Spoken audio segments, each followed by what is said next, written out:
Vamos orar. Obrigado, Deus, por esse momento. Obrigado por esse dia. Obrigado por cada uma das pessoas que aqui estão. Tu conhece a história de cada um e sabe o motivo pelo qual estamos hoje aqui na tua presença. E nós confiamos em ti. Sabemos que tu és um Deus de palavra. Tu és o mesmo ontem, o mesmo hoje, sempre será. Um Deus fiel, um Deus justo. E principalmente um Deus que nos ama. E como prova desse amor, que é incomparável, enviou o teu Filho, Pai, nosso Senhor Jesus, para carregar as nossas transgressões. E o seu sangue, Pai, nós pudéssemos ter vida.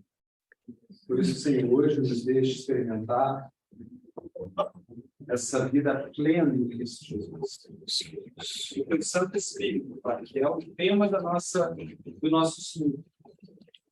O Santo Espírito que está em cada um de nós, que somos servos de Deus, que te proclamamos, Pai, como nosso Senhor.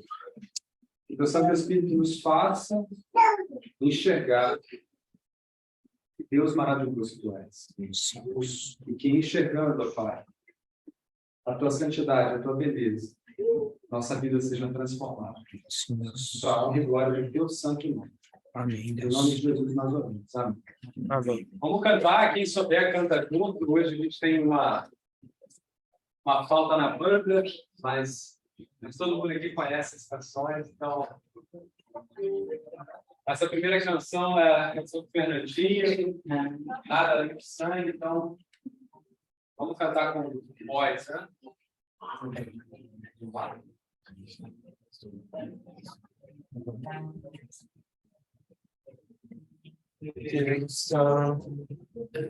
Leva-me a essa te ouço a tua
falar de Jesus, não dar esperança ao povo em Jesus, vida segue.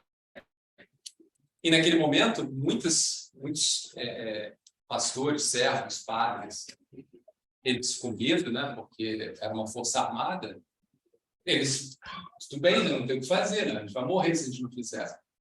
E tinha esse pastor, o Richard Wurmbrand. Tem um filme, se vocês quiserem assistir, para quem tiver com tempo assistir, o filme é Torturados por Cristo. E esse pastor está nessa conferência, cheio, né? E ele também está quieto na dele. A esposa dele vira para ele e fala assim: você não vai falar nada? Aí ele vira para a esposa e fala assim: você sabe que se eu me levantar aqui, você não tem mais marido. E aí ela fala assim: mas eu não casei com um covarde. Eu prefiro um marido morto do que um covarde. Então ele levanta e fala, dá o testemunho dele, ele fala: eu não posso ser igreja se não for para servir a Cristo. Então, no momento em que ele fala isso, o que vai acontecer com ele? Vai ser perseguido. Esse homem foi durante 14 anos, né, torturado, mas ele, graças a Deus, foi solto. Não vou dar a história toda do filme aqui. Depois ele fugiu, né, foi solto e foi morar nos Estados Unidos. Depois voltou para a Romênia, que era o país dele, e continuou pregando. Mas isso é perseguição. Então, se acontece com os servos de Cristo até hoje, em alguma medida poderia acontecer com a gente. Então, Jesus está preparando esses discípulos, está dizendo: ó, isso aqui vai acontecer com vocês, por causa do meu nome, por causa de vocês, por causa do meu nome. Então, esse é o contexto. Os discípulos estão ali ouvindo isso de Jesus, eles já estão, desde o capítulo anterior, ouvindo de Jesus, que Jesus vai partir, que vai para um outro lugar. Eles estão ainda não entendendo muito. Agora Jesus fala para eles: olha, vocês vão enfrentar a perseguição. Imagina na cabeça dos discípulos: poxa, você já não vai estar com a gente, e a gente ainda vai enfrentar a perseguição, como é que vai ser isso? A gente está perdido. Provavelmente na cabeça deles estavam perdidos. Mas Jesus já tinha dito para eles, no capítulo 14, que era importante que ele fosse, porque ele enviaria outro do mesmo tipo, da mesma natureza divina. A gente vai falar disso. E aqui nesse capítulo, no capítulo 16, verso 5 até o verso 15, ele vai reenfatizar o papel desse outro, que é o Espírito Santo de Deus. Então, eu quero agora falar um pouco do Espírito Santo, né? O que Jesus está dizendo para esses discípulos é: ó, vocês não vão estar sós. Na verdade, vocês vão ter um apoio muito superior àquele que eu pude dar a vocês aqui. E aí vocês vão entender: mas como assim? O Espírito Santo é maior que Jesus? Não, não é isso. Jesus vai dizer que ele estava limitado no corpo. Os discípulos conheciam ao Espírito Santo de Deus em Cristo. Mas Cristo está dizendo agora: se eu for, ele vai estar em vocês, individualmente, na vida de cada um de vocês. Então, nós falamos sobre isso no primeiro estudo, há 4 semanas atrás, que a obra do Espírito Santo, ela é grandiosa, porque a obra de Cristo foi grandiosa, né? O Espírito Santo, por exemplo, quando ele é derramado sobre os discípulos, eles vão alcançar todos os povos, que era a bênção que Deus deu a Abraão lá no início de Gênesis, lembra? Eu vou fazer de você uma grande nação, e pela sua descendência eu vou abençoar todos os povos da terra. Até o ministério de Jesus ali, os discípulos de Jesus ficaram só nos judeus, tá? Mas em Pentecostes você vê que todos os povos da terra já estão vendo agora a ação do Espírito. E a gente vai ver com Paulo, né? Esse ministério aos gentios vai crescer. E hoje, se nós temos alemães, se nós temos brasileiros, né? Se nós temos americanos servindo a Jesus, é porque esse ministério, que é obra do Espírito Santo, né, ele foi estendido. Então, essa magnitude dessa obra, ela precisa ser observada.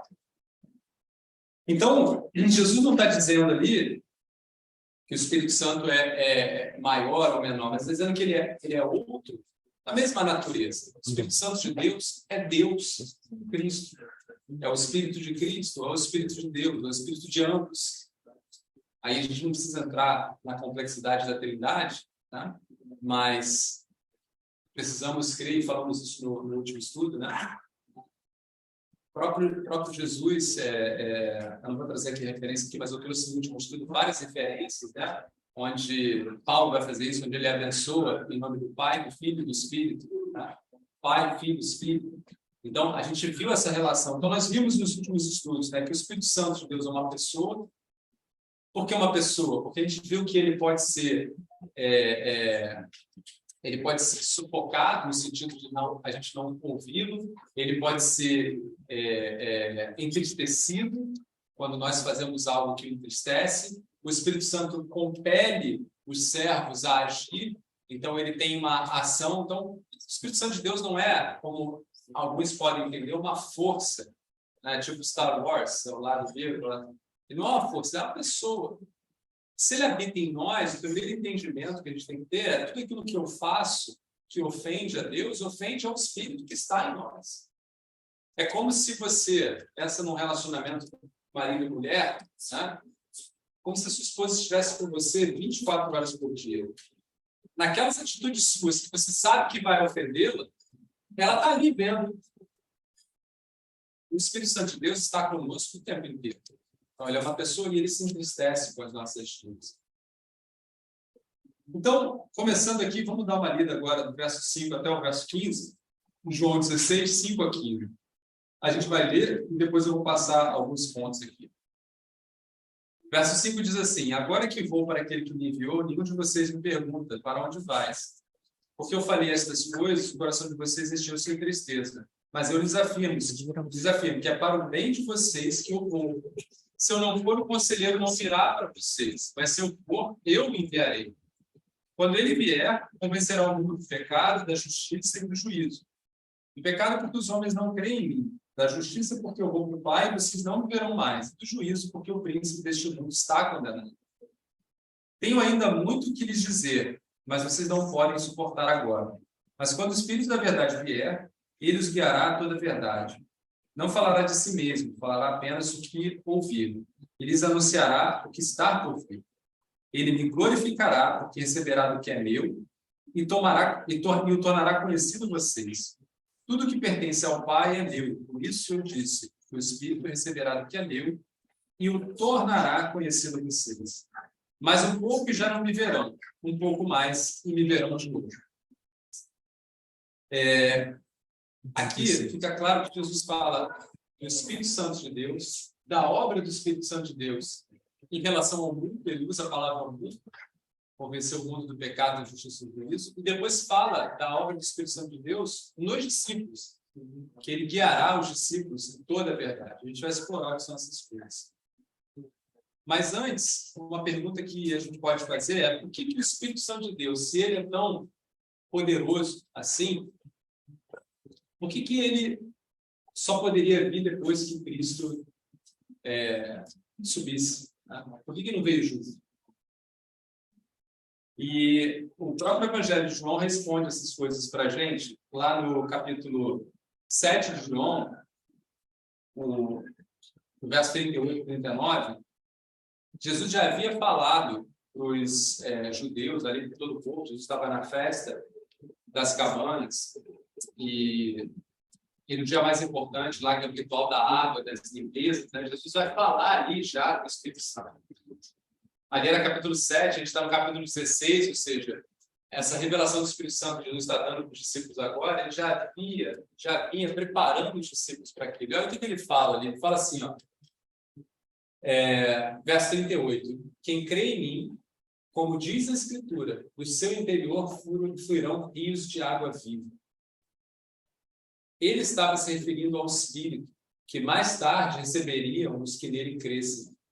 Até então, o Espírito ainda não tinha sido dado, pois Jesus ainda não fora glorificado. Então, repara, Jesus aqui já estava antecipando esse momento aqui no capítulo 16, dizendo: vocês vão receber. E até aqui no capítulo 16, Jesus ainda não havia sido glorificado. O que é, então, esse ser glorificado, né? O capítulo 12 de João, quando Jesus entra ali em Jerusalém, e tem a entrada triunfal, todo o povo vai atrás dele, cantando o rei da... Fala? Maranata? Não é Maranata. Não, não é Maranata. Hosanas. Ali acontece uma situação muito interessante que Jesus já havia falado, nós estudamos isso, já havia falado no seu ministério por quase 3 anos, estava ali perto, capítulo 12, ele está perto da sua cruz, né? Poucos dias na frente, ele vai ser preso, ele vai ser torturado, vai ser crucificado e morto. Então, muito perto.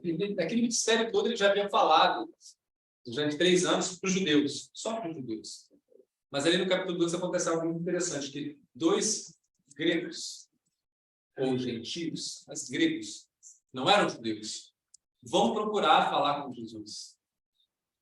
E eles vão até nos discípulos e falam: a gente quer falar com Jesus. E no momento que isso acontece, Jesus fala algo muito interessante, que é o verso 23 e verso 24.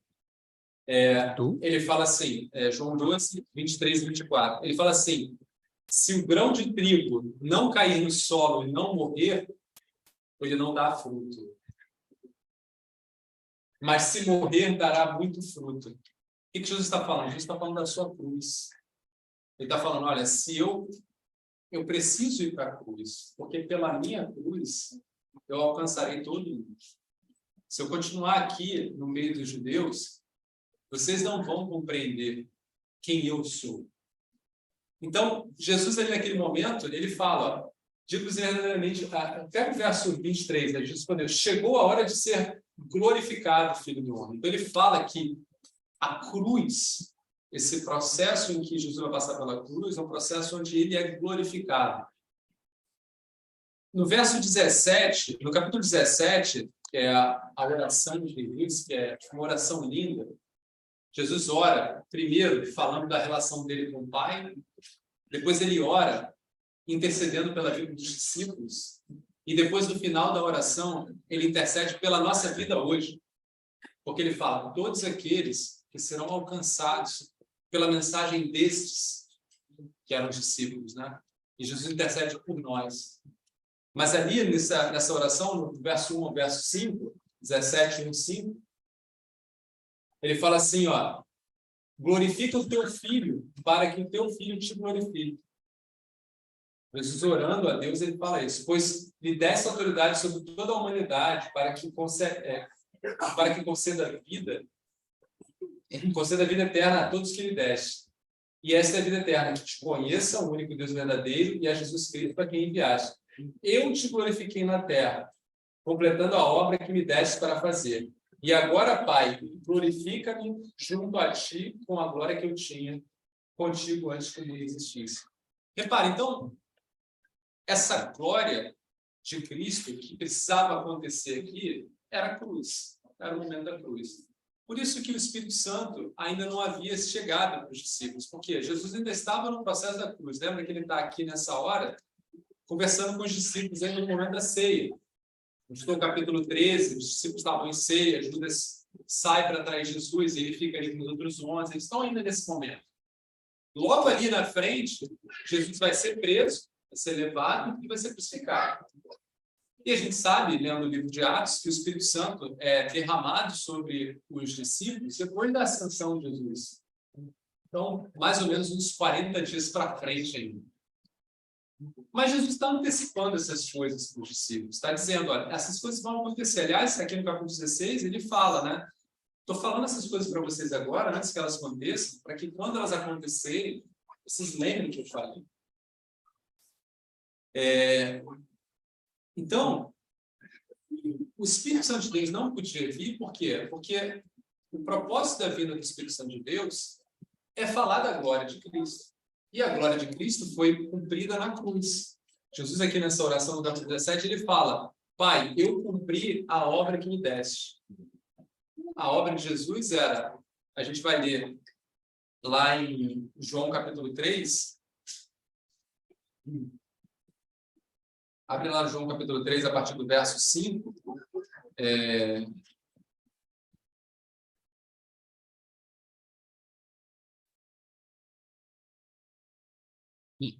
Foi muito. Não tem problema, só scrolla por cima. Bota de 5 ao 12.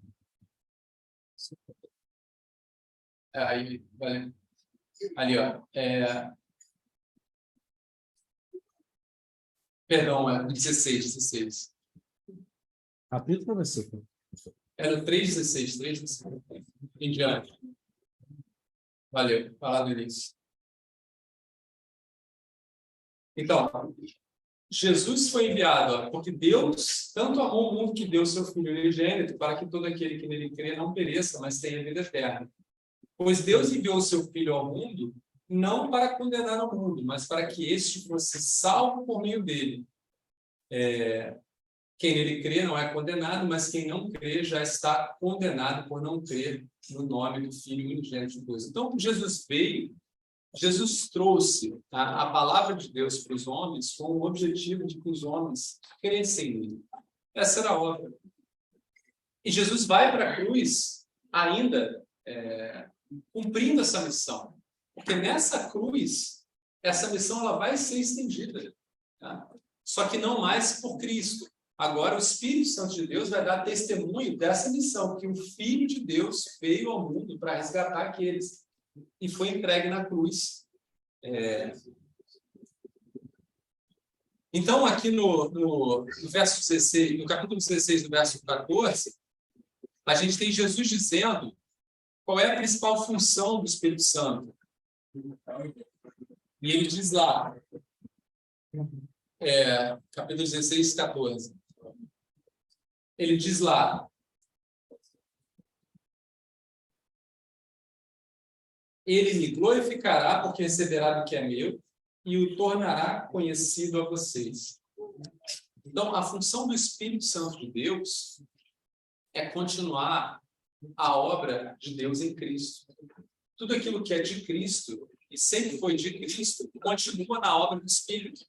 É por isso que o Espírito Santo de Deus, ele sempre vai apontar para Jesus. Ele não vai apontar para algo que é do Espírito, algo que é do homem. Né? Então, quando a gente vê o Espírito Santo de Deus sendo reduzido a coisas do tipo dons espirituais, né? Se a gente for ler lá não precisa abrir não, que agora eu só vou fazer referência, mas lá em Efésios ou em Coríntios também, capítulo 12, nessas cartas onde a gente vê o Espírito Santo sendo falado numa função de dotar os crentes com dons espirituais, mais conhecido dom de língua e tal. Essas coisas são obra do Espírito na vida da igreja? São.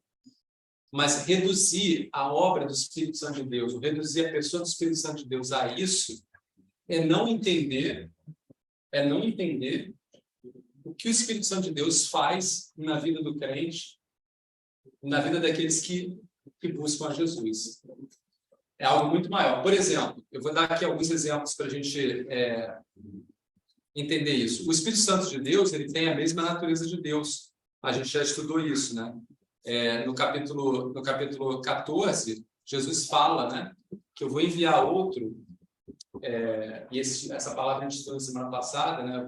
Vou enviar outro, esse outro ali no grego que era usado, significava outro do mesmo tipo, da mesma natureza. Ou seja, o Espírito Santo de Deus atua como Cristo atua.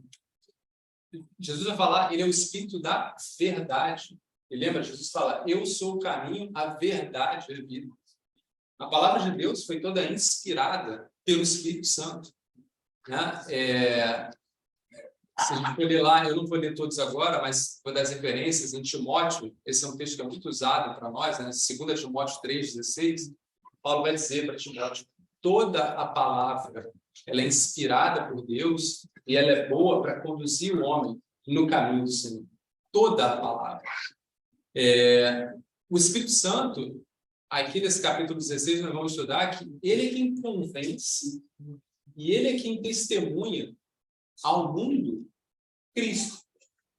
A obra de Cristo, a vida de Cristo.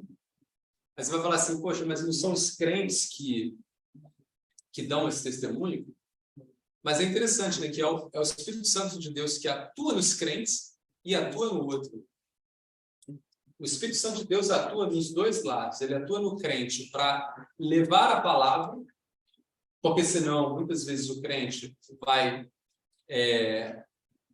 usar da sua própria sabedoria. E Paulo, escrevendo aos Coríntios, uma vez, ele fala assim, olha, quando eu estive entre vocês, eu não procurei falar de nenhuma sabedoria humana ou usar de nenhuma forma de conversa que fosse eloquente, fosse convencedora.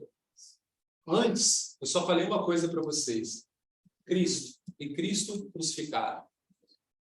Por quê? Porque o poder que converte um homem para Cristo é sobrenatural, do Espírito Santo de Deus. Não é o Demétrios falando, não é nenhum pastor, teólogo que fala enrolado. Essas coisas não convencem ninguém. Porque entender Deus é necessário ter o Espírito de Deus. Paulo vai falar isso, a gente vai pegar as referências aqui. Abre para a gente 1 Coríntios 12, 3. Olha que interessante isso. Isso tudo a gente está vendo na palavra, né? Estudando a palavra de Deus, a gente entende essas características. Olha o que esse texto diz para a gente. Olha como é que é pesado isso. Por isso eu lhes afirmo que ninguém que fala pelo Espírito de Deus, diz Jesus seja amaldiçoado. E ninguém pode dizer Jesus é Senhor, a não ser pelo Espírito Santo. Percebe? Nós, na carne, não conseguimos nem declarar que Cristo é Deus. Lembra que quando... É uma passagem interessante, olha como é que é. A palavra de Deus, ela é inspirada por Deus, ela é toda ligada, né? Então, quando a gente vai lendo essas coisas assim, parece que a gente está salteando textos, mas veja como é que as histórias se completam. A gente pegou essa ideia aqui, né? O texto está dizendo que ninguém, homem, pode declarar que Deus é Deus. Só o Espírito que habita em nós que diz isso. É como se nós fôssemos um canal. Então, se eu declaro que Jesus é Deus, o Espírito Santo de Deus atua em mim e ele me fala, porque na carne eu não sou capaz de dizer isso. Eu vou dizer outra coisa, porque eu não quero. Minha carne está em briga com o Espírito. Isso é tão verdade que uma vez Jesus perguntou aos discípulos: quem o povo diz que eu sou? E aí muitos disseram, alguns dizem que você é Elias, outros dizem que você é o profeta. E aí Jesus vira para os discípulos e fala: e vocês? Quem vocês dizem que eu sou o povo? Quem vocês dizem que eu sou? E aí Pedro se levanta e fala: tu és o Filho de Deus. E Jesus volta para ele e fala assim: disseste bem, mas o que disseste veio do Pai, não de ti. Ou seja, Jesus aponta ali na hora: só disseste isso porque isso te foi revelado. Não era você, Pedro. Tanto é verdade que no momento seguinte, Jesus começa a falar da sua cruz para Pedro e para os discípulos. Ele fala que ele vai ser crucificado. E naquele momento, Pedro já não tem mais o Espírito Santo de Deus ali, né, que revelou para ele. Ali, naquele momento, ele se inflama na carne. Ele fala: não, jamais vai acontecer isso com o Senhor. Não vamos deixar. Como assim? Nosso líder vai ser crucificado? Não, de maneira nenhuma. E Jesus vira para ele e fala assim: afastai-se de mim, Satanás. Então, Pedro, mesmo Pedro que declara que Jesus é Deus, agora está sendo usado por Satanás para... Por que Jesus fala Satanás? Por quê? Porque Satanás queria isso, que Jesus não cumprisse na cruz o que ele veio para cumprir. Então, olha como o Espírito Santo é importante. É ele quem nos dá essa revelação que Jesus é Deus. Por mais que eu fale, Jesus é Deus. Qualquer um de vocês aqui só vai falar isso no coração se o Espírito Santo revelar. E quando você for declarar isso, é porque de fato você vive isso. Então não é porque eu ouvi. Tá? Tem uma experiência interessante de Jó, que ele fala, né? Jó teve, todo mundo conhece um pouquinho da história de Jó, teve aquele embate ali com Deus, porque aconteceram coisas com ele, ele achou que não deveria, porque ele era um certo, então em algum momento ele se tornou arrogante. E aí Deus tem aquele diálogo com ele, fala um monte de coisa para ele, e Jó entende a sua posição. E ele fala algo muito interessante, assim: antes eu te conhecia de ouvir falar, mas agora eu conheço de estar contigo. É uma diferença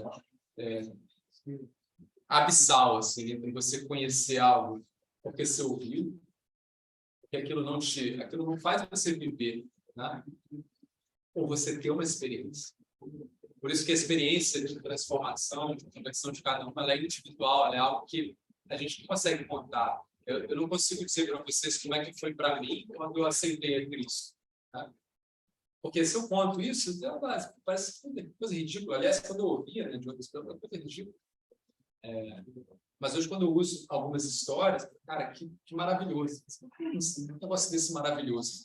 Tosco, mas é maravilhoso porque você vê que é algo sobrenatural na vida daquela pessoa. Ninguém sabe o que está acontecendo com você nesse momento, a não ser Deus e você. Aliás, você mesmo não sabe completamente o que está acontecendo com você. Vai ter uma visão limitada, mas Deus te conhece plenamente. Então, quando algo sobrenatural desse acontece, você percebe que é a obra do Espírito. Tá? Outra coisa interessante aqui dessa obra a gente vê lá em Nicodemos, no capítulo 3 de João, o Espírito Santo de Deus é quem nos dá a vida. Aquele texto que nós lemos ali, de que Jesus fala, aquele que crê em mim, no interior dele nascerá uma fonte de rios de águas vivas, né? Lá em Nicodemos, Jesus fala para Nicodemos, é necessário nascer de novo. Jesus fala, nascer de novo. Mas o cara já está vivo. Nicodemos até brinca, como assim eu posso entrar de novo na barriga? Mas não é isso que ele está falando. É nascer para uma vida do Espírito. E quem dá essa vida no Espírito é o Espírito Santo de Deus. Paulo vai dizer que quem nasce da carne é carne, mas quem nasce do Espírito são duas coisas diferentes.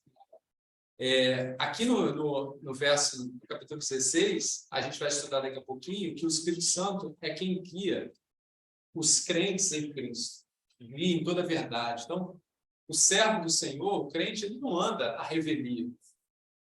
Um grande erro que tem na vida cristã é você achar que, porque foi resgatado e salvo, agora você vive a vida de Cristo do seu jeito.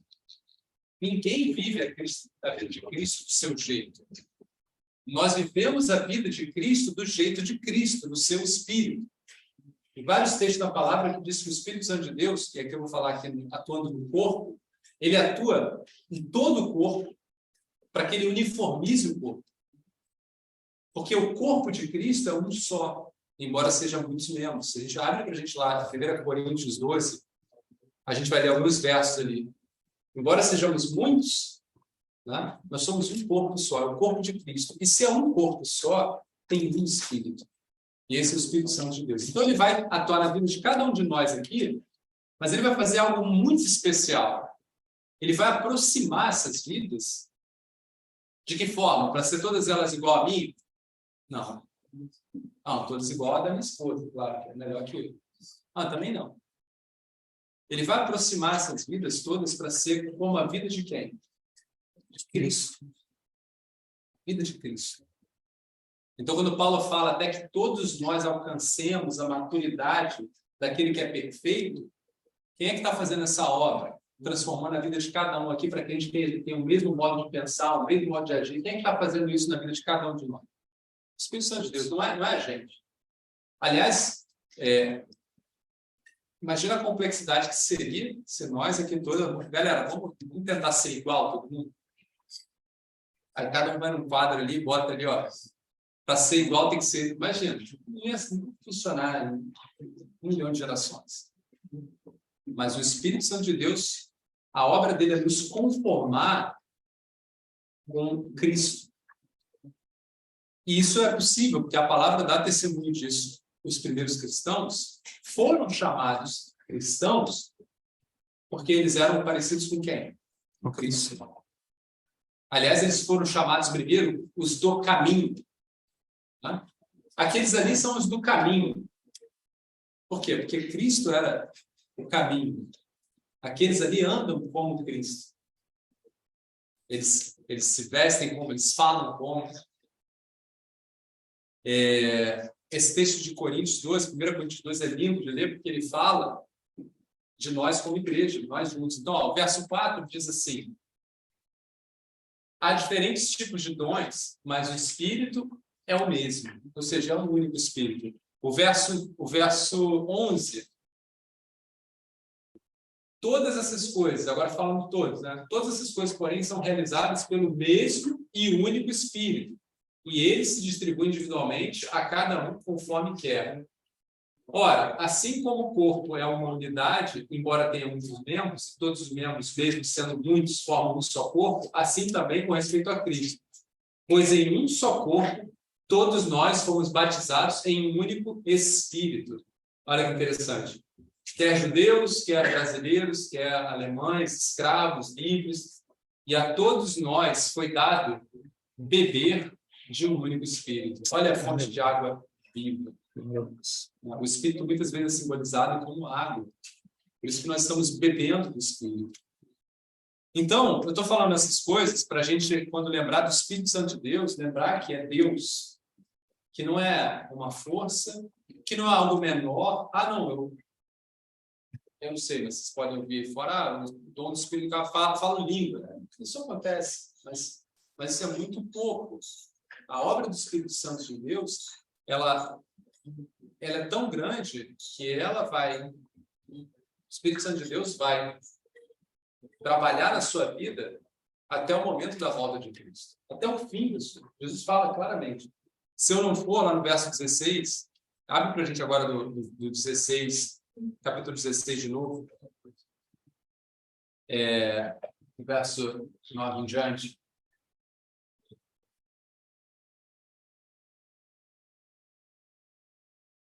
Eu tinha uma letra 5 em diante. Do 5 em diante?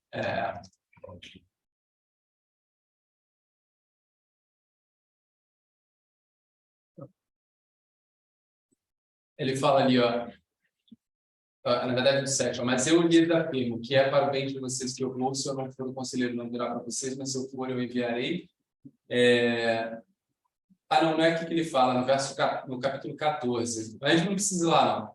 Se quiser ir lá, acho que é no verso 14. Depois você abre lá, no verso 14 ele fala, capítulo 14, lá no finalzinho, pode daí em diante. Tá. Daqui em diante. Lá mais para o final.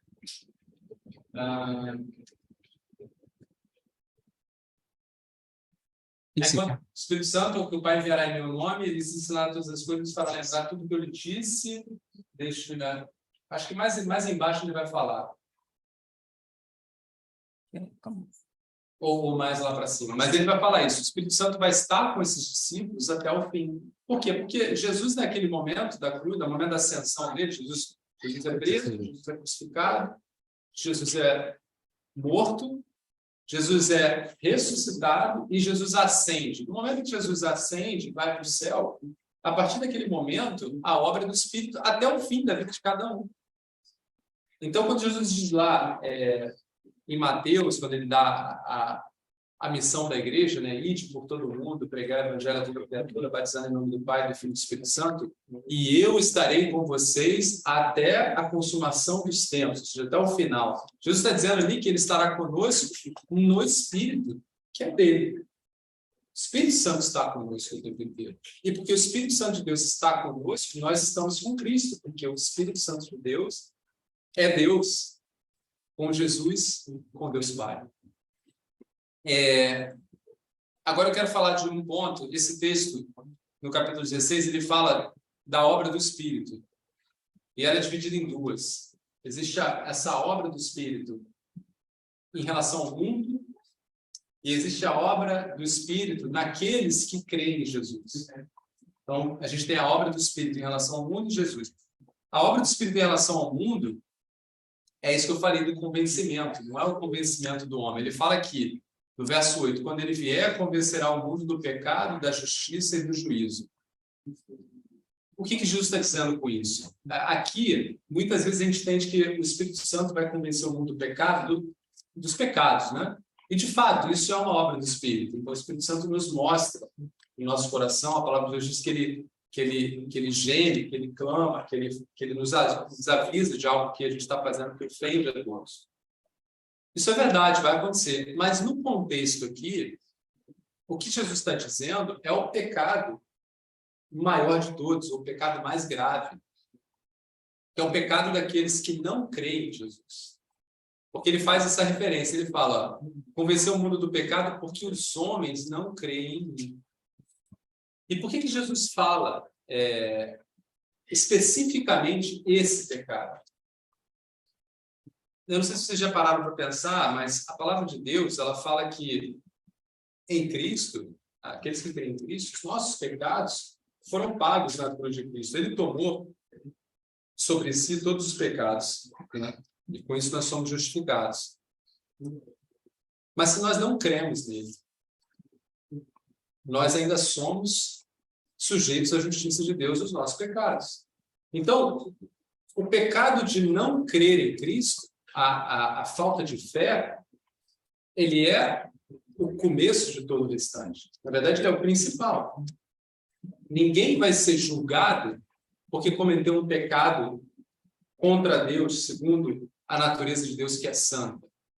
Demetrios, mas eu sou mentiroso. Eu estou em mentira. Isso é um pecado. Né? O que você precisa fazer? Ora a Deus. Né? Clama a Deus. Clama que o Espírito Santo te ajude a vencer aquilo. Mas eu não consegui. Continua clamando. Agora, se você não crê que o Espírito Santo de Deus está atuando na sua vida, se você não crê que Jesus é quem morreu pelos teus pecados, que é nele que você é justificado e não em você mesmo, se você não crê em Jesus, aí não tem jeito. Aí, na verdade, você já está condenado, porque a única absolução da vida do homem em relação a Deus é Cristo. Por isso que ele fala, eu sou o caminho, não tem outro caminho. Então, aqueles que não creem em Jesus, esses estão debaixo de condenação. A gente leu o texto de João, capítulo 3, lá, Jesus falando para Nicodemos. Abre para a gente a partir do verso 16. Do texto? João 3, 16.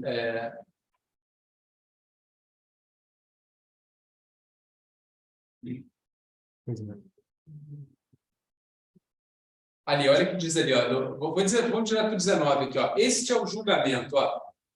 Este é o julgamento. A luz veio ao mundo, mas os homens amaram as trevas e não a luz, porque as suas obras eram más. Então, na verdade, o verso 18 eu queria. Quem nele crê, falando de Jesus, né? Quem nele crê não é condenado. Mas quem não crê já está condenado por não crer no nome do Filho unigênito de Deus.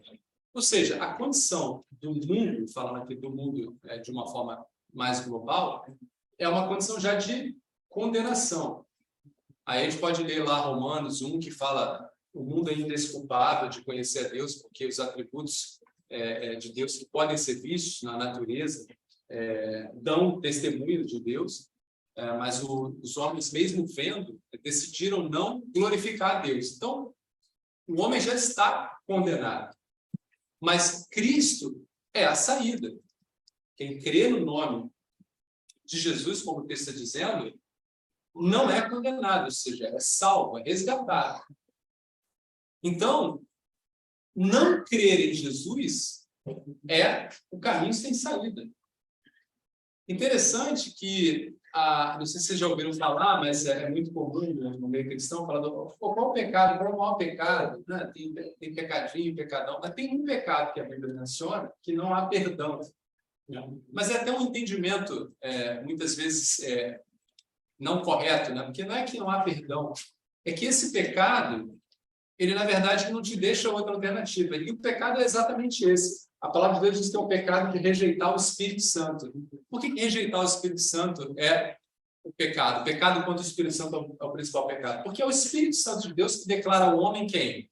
Cristo. E se você o rejeita, você não conhece aquele único que pode resgatar. Então, você vive em condenação eterna.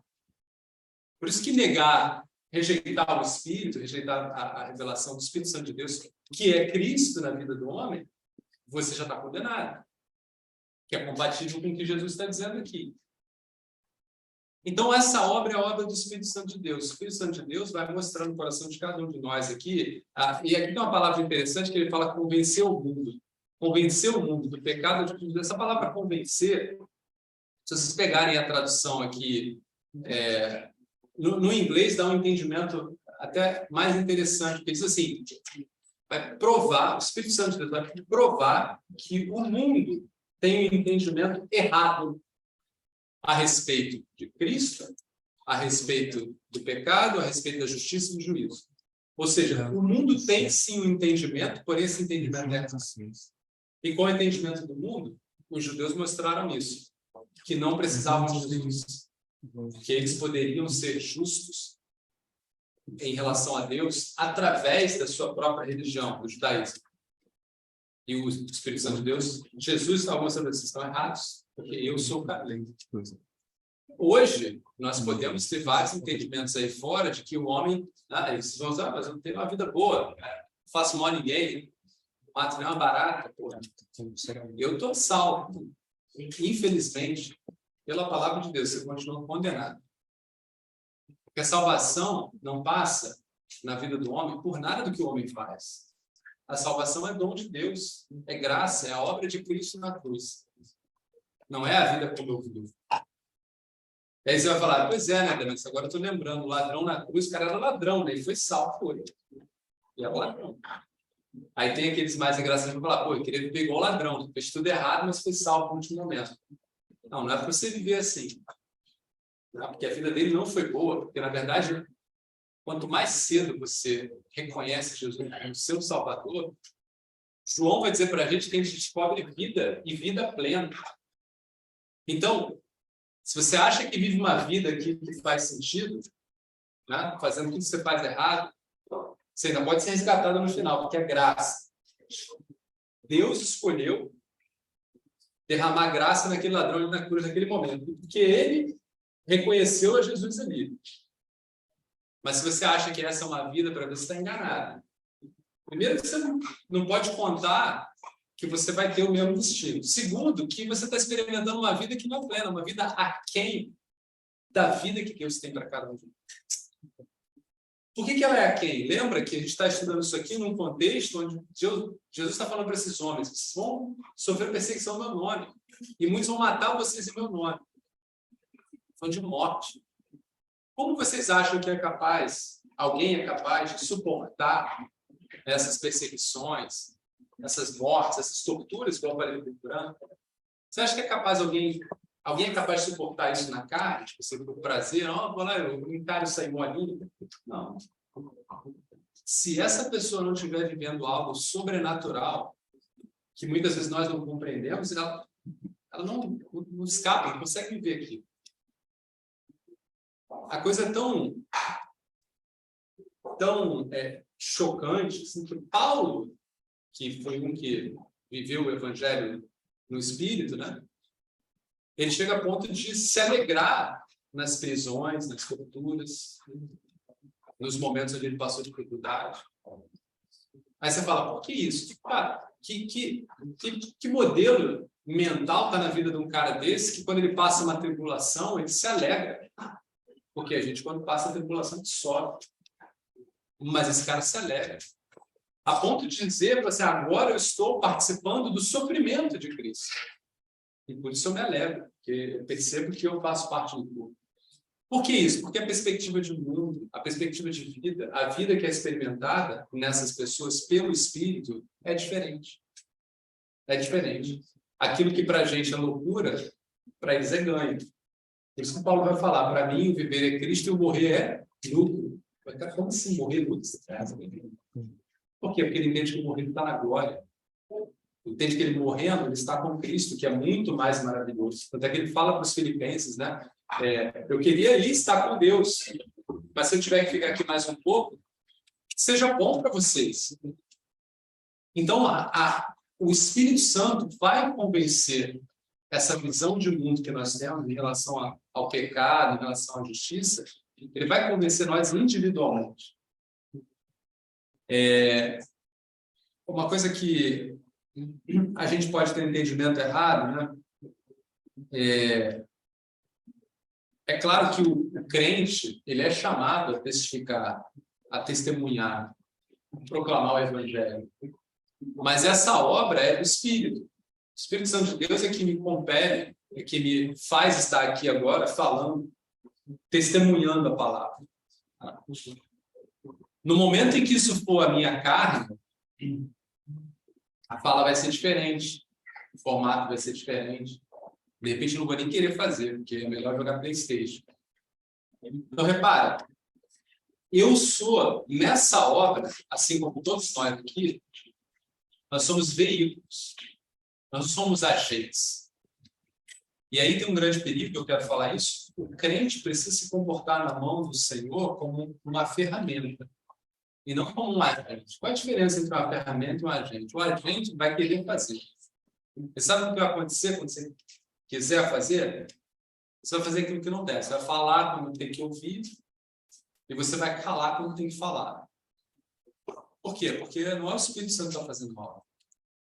Mas quando você é uma ferramenta, quando você ora, quando você fala assim, quando usa, Deus vai trazer o momento certo para você falar, para você dar o testemunho. Aí você fala assim, você fala tanto no momento certo, o que há nesse momento certo? Esse momento certo é quando o Espírito Santo está trabalhando não só na vida daquele que testifica, mas também na vida daquele que ouve. Vou dar um exemplo aqui. O homem vive em rebeldia com Deus. Que adianta você falar de Deus para alguém que não quer ouvir? Adianta alguma coisa? Não adianta. O Espírito Santo sabe da vida de cada um. Tem muitos de nós que vivem em rebeldia não querem ouvir. O Espírito Santo sabe disso. Então ele fala, calma, eu vou dar uma oportunidade. Eu sei que ali naquele momento, ali na curva, aquela minha ovelha perdida ali, ela vai estar clamando por mim. E é ali naquele momento que eu quero isso. Tem uma história na Bíblia, lá em Atos, né, que tinha um eunuco, que ele estava vindo, e ele estava querendo estudar, conhecer Deus, provavelmente porque ele ouviu falar, e ele estava lendo o livro de Isaías, mas ele não conseguia ler nada. Então ele estava no caminho dele, estava ali, tipo, sei lá, estou em Berlim aqui, peguei um livro para ler, acabou de ser a Bíblia, legal, vou ler isso aqui, mas não entendo nada, é uma loucura isso aqui. Mas naquele momento, o Espírito Santo de Deus mandou, agora eu não vou lembrar se é Tiago ou Felipe. Felipe, né? Obrigado aos universitários aí. O Espírito Santo de Deus mandou Felipe, vai para lá. Tem um eunuco chegando aí, o cara tá no momento certo. Aí Felipe chega, para perto da carroça, né? Puxa a conversa, aí, cara, tá fazendo aí? Eu tô lendo esse livro aqui, cara, queria entender, mas eu não consigo entender nada. Se não tiver ninguém que me explique. E o Felipe falou, cara, tu não sabe da moral, cara. Eu estudo esse negócio aí. E o Felipe começa a explicar para ele a palavra de Deus. Aquele homem estava num momento em que ele estava buscando entender. E no momento em que ele tem um entendimento, porque o Espírito Santo de Deus já estava trabalhando nele, trabalhando em Felipe, o que faz? Aquele homem vai entregar para ele. Ele fala, olha, eu entendi. E eu quero esse Jesus estar aqui. E eu estou vendo que ali tem um lago ali, ó, dá para me batizar ali. Me batiza agora. E Felipe vai lá, batiza aquele homem. E depois a história conta que Felipe some dele. Milagrosamente vai embora. E tem dezenas de exemplos ao longo da história, assim, o Espírito Santo de Deus movendo a igreja de Deus. E toda vez que o homem toma essa obra do Espírito nas suas mãos, aí a gente vê o contrário, a gente vê o homem desfazendo a obra do Espírito. Então esse entendimento é importante, essa obra, ela é do Espírito, através da vida do homem, e não é a obra do homem. A gente não é colaborador de Deus na obra dele, a gente é instrumento, a gente é ferramenta nas mãos de Deus, nas mãos do olheiro. Vaso na mão do olheiro, né, que é a expressão que é usada na palavra. Deus está ali trabalhando esse vaso. Eu vou fechar só com 2 pontos aqui. Eu não vou entrar hoje, porque vai ter um irmão especial que vai trazer esse estudo para a gente, na obra do Espírito na igreja. A gente já viu um pouquinho aqui, né? O Espírito Santo de Deus atuando no corpo. E a gente vê isso, a gente já está aqui juntos há um tempo, a gente vê Deus atuando no meio desse corpo aqui, às vezes falando, trazendo um tema. Né? A gente tem estudado o Evangelho de João e especificamente o Espírito Santo de Deus nos últimos dias, e a gente tem visto muitas coisas maravilhosas, conversando com os irmãos, e a gente entende que é o Espírito Santo de Deus falando no coração de cada um aquele mesmo. Aquilo, eu quero isso para vocês, para esse tempo, para esse momento, eu quero isso para vocês. Mas a gente vai falar de uma forma mais aprofundada. Como o Espírito Santo de Deus trabalha nos santos, Tá? Hoje eu quero focar como ele trabalha naqueles que ainda não conhecem o Senhor. Então, a primeira coisa, a obra dele, a obra de convencimento do mundo do pecado. Ele usa a vida dos servos para dar testemunho da vida de Cristo. O segundo ponto é da justiça. Jesus fala aqui, porque eu vou para o Pai. Interessante esse conceito de justiça aqui, porque ele tem dois entendimentos que são válidos para a gente. Justiça, tudo pegado no contexto judicial, tem a ver com uma análise de um caso, né? Aconteceu isso e para se fazer justiça é necessário isso outro. Né? E aí no final tem uma sentença. Né? Então a gente aqui vê isso, né? O pecado é o tempo, né? A justiça é o julgamento e a condenação é a sentença. Então essa justiça aqui Jesus está falando porque eu vou ao Pai. Jesus está apontando para quê? Para a sua cruz. Ou seja, Jesus vai ser morto. Ou seja, o pecado que o homem não conhece, ou que o homem tem uma visão errada, está levando Jesus para a cruz. E Jesus está pagando por isso. Então, sob essa perspectiva, a justiça foi aplicada na cruz, porque Jesus na cruz recebeu os nossos pecados. Eu tenho aqui um texto para a gente ler. Abre para a gente 1 Coríntios, 1 Coríntios 2. Não, eu não quero 1 Coríntios 2, perdão. Não é esse que eu quero, não. Está aqui. Abre 2 Coríntios 5, 21. E aí vocês vão entender essa coisa da justiça que a gente está falando. O texto diz assim, Deus tornou pecado por nós aquele que não tinha pecado, para que nele nos tornássemos justiça de Deus. Olha que interessante, né? Deus tornou Jesus pecado, e Jesus não tinha pecado, para que nós fôssemos justiça de Deus, ou seja, para que nós fôssemos justificados com Deus. Não há justificação em nós que nos permita estar na presença de Deus impunemente. Não há. Essa justificação, ou seja, a justiça contra o nosso pecado, ela existe em Cristo. E aí é interessante a gente ler lá em Romanos capítulo 3, 9 a 11, Paulo vai falar muito claramente sobre isso. Na cruz, Jesus, porque viveu uma vida sem pecado, ele pôde ser a oferta agradável a Deus para receber o nosso pecado. Porque a nossa vida é uma vida em pecado desde o princípio da nossa natureza. A nossa natureza não é a mesma natureza que a de Cristo. Então, somente Cristo podia ser essa oferta agradável. Por isso que, lá em Romanos 3, verso 9, Paulo, terminando o raciocínio, fala, o que concluiremos então? Estamos em posição de vantagem? Não. Não. Já demonstramos que tanto judeus quanto gentios estão debaixo do pecado. Como está escrito, não há nenhum justo, nenhum sequer. Não há ninguém que entenda, ninguém que busque a Deus. Olha, aqui fala da natureza do homem, né? Todos os homens são pecadores por natureza, né? E nenhum de nós buscamos a Deus. Jesus, porém, esse é da natureza de Deus, e ele teve uma vida sem pecado. Então, lê para a gente lá o 20 ao 26 agora, do mesmo capítulo.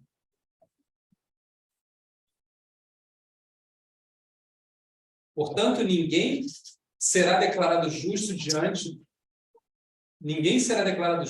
dele, baseando-se na obediência à lei, pois é mediante a lei que nos tornamos plenamente conscientes do pecado. Mas agora se manifestou uma justiça que provém de Deus, independente da lei, da qual testemunham a lei e os profetas. Que justiça é essa? Justiça de Deus mediante a fé em Cristo Jesus, para que todos os que nele crê, para todos os que creem, não há distinção. Ou seja, aqui está falando da justificação. Justificação é estar adequado, ou justo, ou reto, palavra reto, né, nos seus caminhos, diante de Deus. E o que Paulo está dizendo é que não há ninguém que seja E não há nenhuma outra forma de sê-lo a não ser crendo em Jesus, porque ele foi o único. Então, quando Jesus fala aqui que ele está indo ao Pai, ele está fazendo referência a isso. Eu sou o único que pode estar na presença de Deus. Jesus é o único que pode estar na presença de Deus. E nós só entramos na presença de Deus em Cristo. Fora de Cristo, nós não estamos na presença de Deus, não somos nem vistos por Deus. Porque Deus vê aqueles a quem Ele ama em Cristo. O plano de Deus para o homem é pelo seu Filho. Então, só para fechar aqui,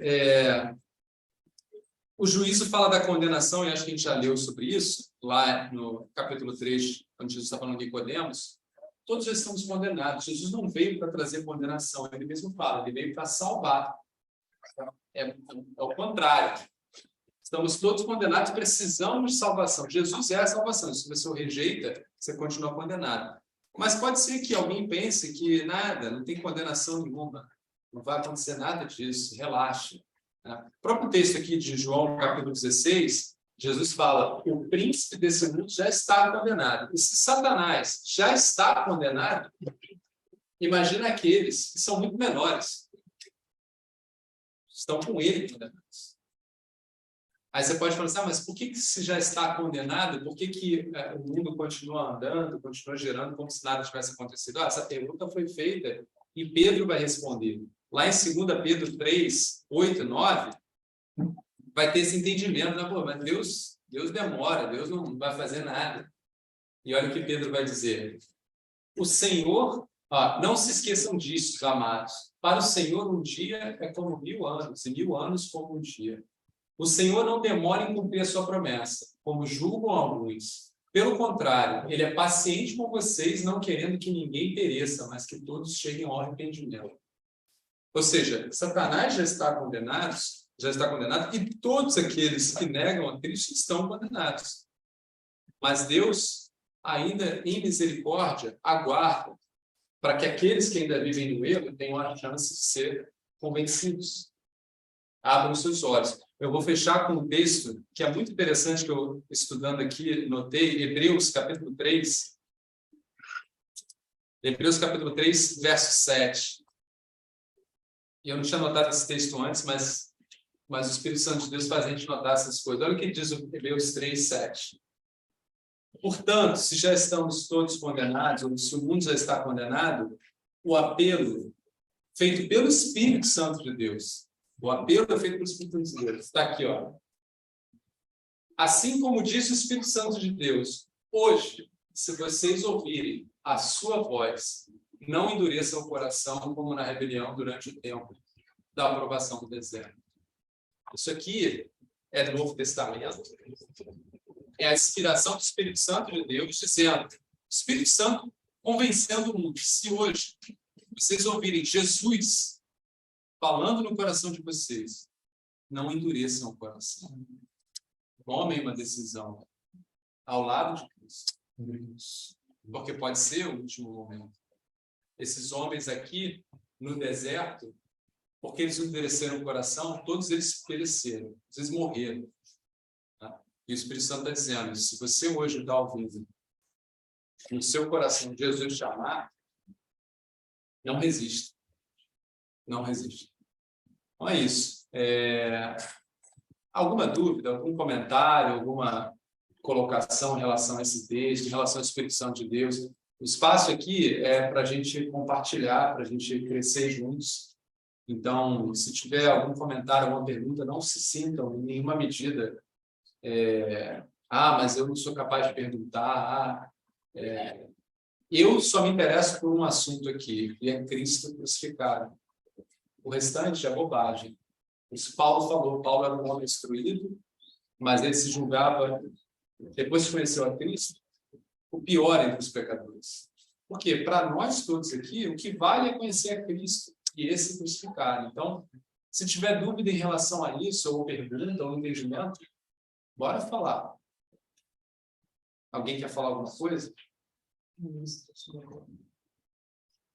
Não precisa também, se não quiser. Quem quiser, a gente pode voltar a comer, mas quem quiser falar... Eu queria citar você, nós, se alguém já teve esse privilégio de receber essa condição de Espírito Santo e a alegria de ter essa revelação de três coisas em sua vida, pode se juntar com braços, aleluia, graças a Deus, Glória a Deus. por algo que nós já cantamos em Isaías capítulo 1, versículo 18, que diz, então, com relação ao pecado, vinde, pois, arrazoemos, diz o Senhor, ainda que os vossos pecados sejam como escarlate, eles se tornarão brancos como a neve, ainda que sejam vermelhos como o carmesim, se tornarão como lã. Glória a Deus. Se nós já tivemos essa bendita revelação do Espírito Santo, abrindo nosso coração para Cristo, nosso Salvador, então a gente pode ler esse versículo com gratidão também. E a vós outros, estáveis mortos pelas vossas transgressões e pela incircuncisão da vossa carne, vos deu vida juntamente com eles, perdoando todos os nossos delitos, tendo cancelado o espírito de dívida que era contra nós e que constava de ordenança, o qual nos era prejudicial, removeu inteiramente, cravando-o na cruz, e despojando os principados e os potestades, publicamente expostos ao desprezo, triunfando deles na cruz. Então, quanto a a justiça, aquele que nos acusava, o Senhor cravou na cruz. E ele fez justiça em nosso lugar. Aí, o justo juízo de Deus foi saciado em Cristo no nosso lugar. Quanto à condenação, irmãos, Romanos nos fala: e diremos, pois, a vista dessas coisas, se Deus é por nós, quem será contra nós? Aquele que não poupou o seu próprio filho, antes por todos nós o entregou, porventura não nos dará graciosamente com ele todas as coisas? Quem tentará acusação contra os eleitos de Deus? É Deus quem me justifica. Quem os condenará? É Cristo quem morreu, ou antes quem ressuscitou, quando está à direita de Deus, também intercede por nós.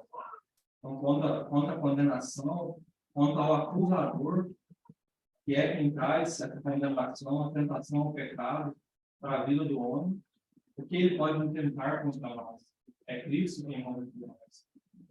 Agora, irmãos, por um lado, nós enfatizamos a maravilha, se bradamos um aleluia, com muito fogo em nossos corações, pela bênção, pelo privilégio de sermos dele, tão grande assombro deve também encher os nossos corações a perspectiva de não ter isso, como o irmão já compartilhou.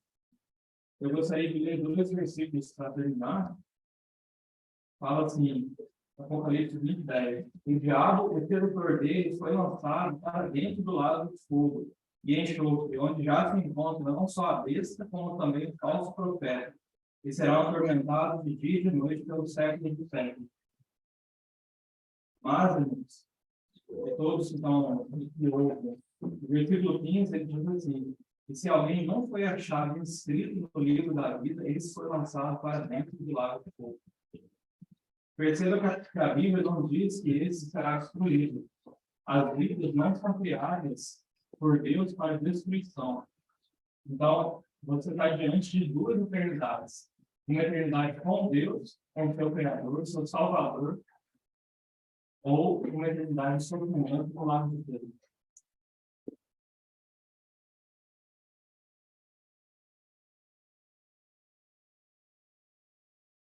Tem uma canção, completando o que o Renan estava falando, pegando nesse gancho de Hebreus, que diz: meu amigo, hoje tu tens a escolha, vida ou morte, qual vai aceitar?